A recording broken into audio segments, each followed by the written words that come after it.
For the hot-headed man. Hi, my name is David Dwyer, and welcome to the Daily Stoic, 366 Meditations on Wisdom, Perseverance, and the Art of Living by Ryan Holiday and Stephen Hasselman. Today is February 1st. For the hot-headed man. Keep this thought handy when you feel a fit of rage coming on. It isn't manly to be enraged. Rather, gentleness and civility are more human and therefore manlier. A real man doesn't give way to anger and discontent, and such a person has strength, courage, and endurance. And unlike the angry and have strength, courage, and endurance. Unlike the angry and the complaining. The nearer a man comes to a calm mind, the closer he is to strength. Marcus Aurelius, Meditations, 11:18, 5b. Why do athletes trash talk each other? Why do they deliberately say offensive and nasty things to their competitors when the refs aren't looking? To provoke a reaction.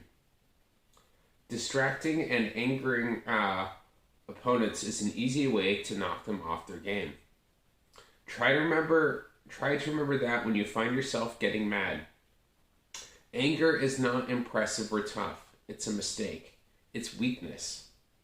Depending on what you're doing, it might even be a trap that someone laid for you. Fans and opponents called boxer Joe Louis the ring robot because he was utterly unemotional.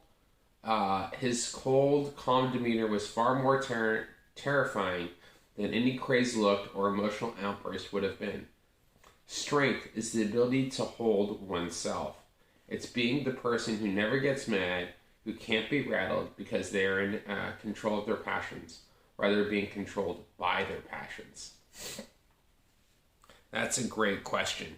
Are you controlled by your passions? Are you in control of your passions, or are you being controlled by your passions?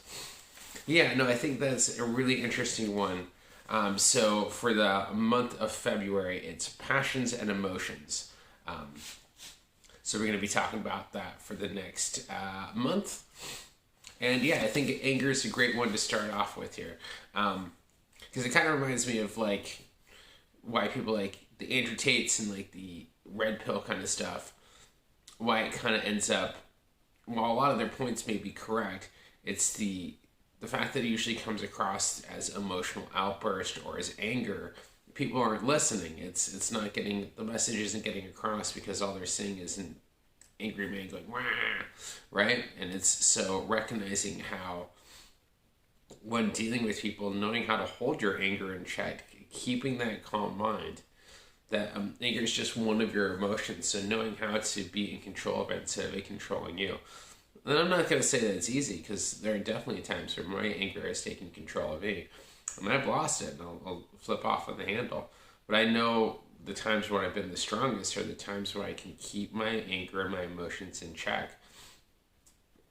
And be calm, be stoic, to be able to assess the situation without necessarily having to be emotional about it, knowing how to actually react and act to a situation accordingly without with a clear head and clarity, versus with like kind of like clouded emotions of like feeling hurt versus, all right, what's the situation and how will this serve me?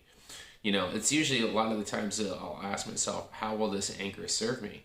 Sometimes there are some uses for anger. It gets you going, gets you motivated, pumps up the blood a bit to create action.